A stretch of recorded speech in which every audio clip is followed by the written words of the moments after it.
Okay, so I thought maybe people could be interested in what kind of boards I ride myself. So this is the standard Flywave. I don't ride it so often. So this is it has a pretty fast rocker, but still turny, and a V with a double in it. So this is the 78. The Fly is actually a pretty special board for me. I mean, I have been the Zimmer designer for 12 years or something, and it's always very interesting when you meet people that say that some board you made for them improved their sailing, and that's a kind of a rewarding thing. But with the Fly, this has happened so many times and more than ever. And I sail on my local spots with a lot of friends, and many of them have, even though they have access to a lot of board brands, they have chosen the Fly, and I can actually see in their sailing how much better the Fly has made them. So that's actually pretty cool. I have been the designer of the Zimmer windsurfing boards for like 12 years or something now. So I have, of course, a lot of people testing my boards, whether they are customs or production boards.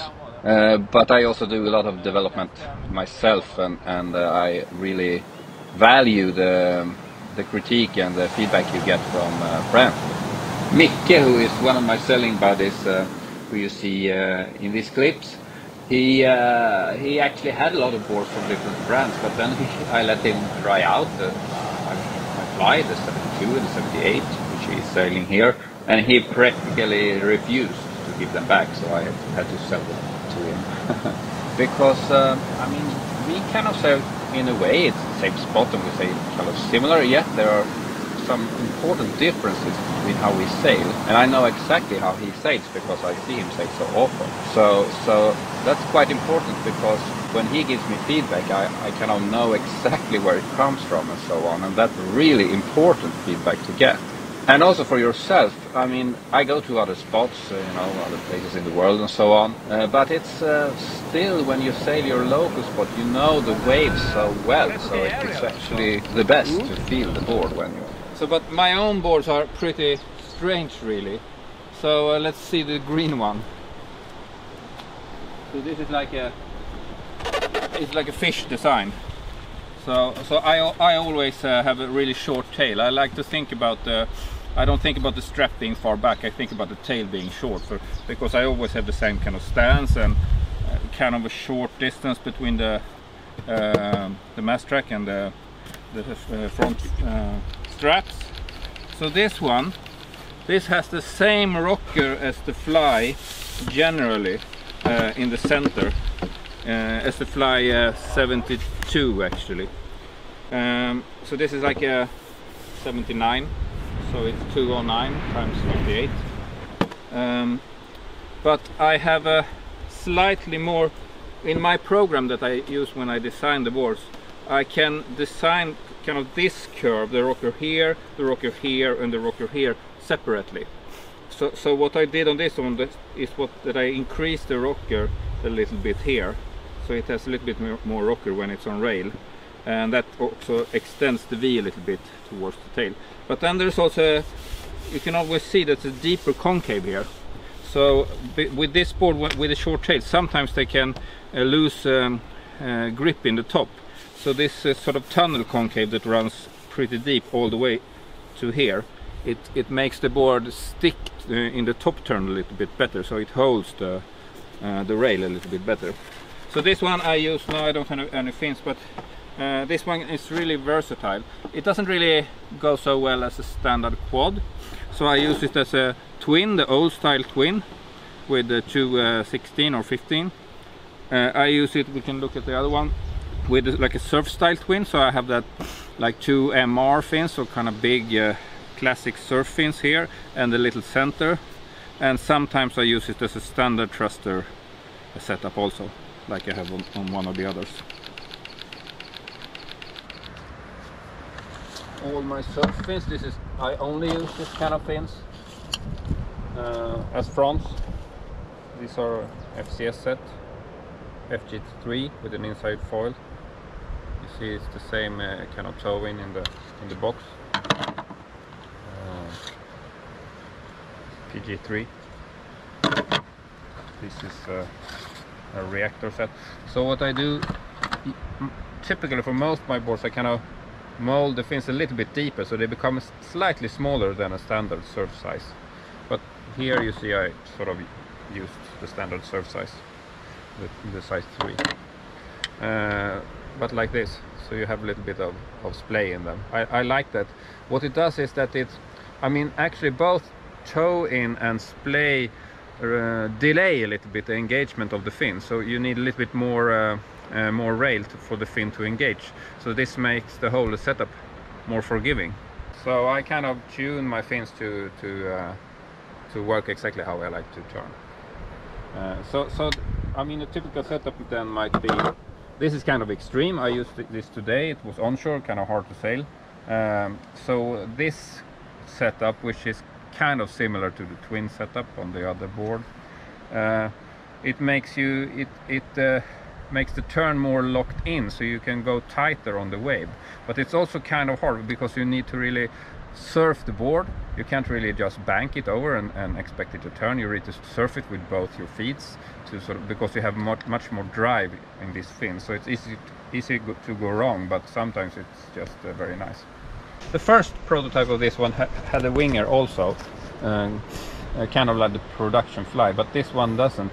And this has a really straight curve here, so it's kind of fast in the turn, like a surfboard winger board. So this is yeah, as I said, it comes from the Seaside. It has kind of same. I was inspired by the Seaside, the Machado board.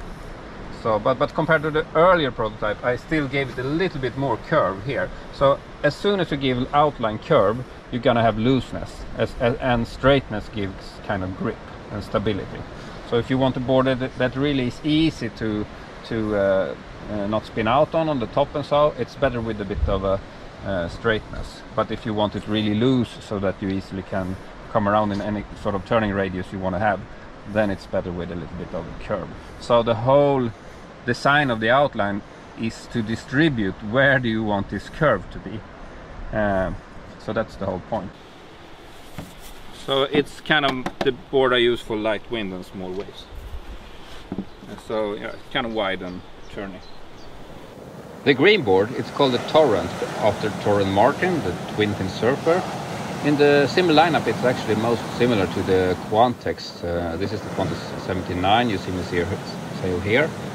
But it has a much shorter nose. It's because I always like to kind of come around really tightly on the wave, so I like short noses. So this one is kind of my other standard board. I used that one today. So you see it's kind of scratched up. I think I had it for 4 years. So I painted it myself, so it's not so nice maybe. It was inspired from one of the Slater design boards with this kind of winger shaped tail and this, and a really short nose. So this one is 207. So the actual outline is kind of really stretched and kind of straight up here, so you can get a lot of rail despite the board being kind of short. Otherwise it's just a super soft, a lot of rocker here, really high rocker board, not so much in the tail, and it is a double in a single. And this one I use mostly with this kind of setup or a quad setup. So I use FCS front fins that I kind of mold into the box. Now they are a bit scratched up because I hit some rocks. And either this one, the 15, the black tip, or I have two like 12 that are special made that I use. So I use the same fronts. So and what happens then? So with this one in the middle, you get a little bit more drive. So when you go down the wave and push, you get more forward action, let's say. And sometimes you can get a little bit more grippier turns also in the top turn. With the quad, it likes to be more on rail. So if it's a wave where I need to go really deep to come back, then I close to to the wave, then I usually use the quad, and if I need some, you know, projection, I usually use the thruster. So this is a kind of special board. It's designed from actually the outline is kind of like a ghost to the surfboard myself. So it has a round tail. I used a few round tails over the years. It's really nice because it comes around super easy. It's just you know, you have to have the right setup to get it to grip nicely and so on. Yeah, so kind of nice sometimes. Which I actually designed a few years ago when I was going to Cape Verde. It worked well there and in some clean conditions, but it's too much curve here and too little area here, so it's really sensitive in choppy conditions. I mean, on a windsurfing compared to a surfer, you have the sail, so you actually push quite a bit with the sail, so you get a lot of rail. So you need to have a little, I discovered by doing this experiment, you need to have a little bit more outline here or more width here for it to work. But it's nice sometimes still. So I want to make a new one with the same tail but slightly shift the outline curve, so I will have a little bit less curve here. And if you have curve is how much it bends, so if you have less curve here, it's gonna automatically kind of straighten out a little bit, and then you have to add a little bit more curving in the nose. So this one I can almost not show it because it's really ugly. But it's a reshaped old board. This one is 66, 55.5 width. This one is 55 wide, and it's 66. What I said, 73 was that the other one, and 208. So this is a reshaped old board that I wanted to try out as like a surf style twin. So this is the standard MR, maybe the most well-known twin fins for surfboards, and I run a little stubby in the back. This one is also inspired by some surfboard designs, and I wanted to sort of get the most amount of fin drive possible with the least amount of kind of tail drive. So I took away, so this tail actually after the winger it goes inside, so it becomes really small, so you have a really not a lot of power from the tail. So I want to generate all the power from the fin on this one. If you compare to this one, it looks kind of similar, but actually this one runs a lot straighter, so you get a lot more power from the tail on this one. So this I removed. Otherwise it's kind of the same rocker and the same bottom, more or less. It's interesting to compare those two with the wingers, because if we look from the front, here you see how much behind the winger, how much the tail actually is pulled together. So it's a relatively straight curve, but it's pulled in relative how the outline kind of enters, the direction of the outline before the winger, it's kind of pulled in. The other one is also pulled in, this one, a little bit, but not as much. So here, so that this kind of line is not so far from what it comes in with here.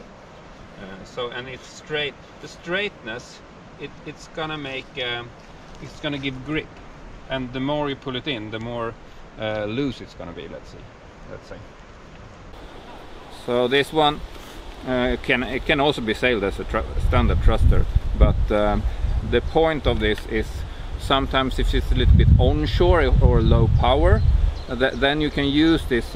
You get a lot of engagement from the fin, so you can cut really tight on the wave and go really tight. And also, if you come up a little bit more like shallow in the bottom in the top turn, usually you can skip out.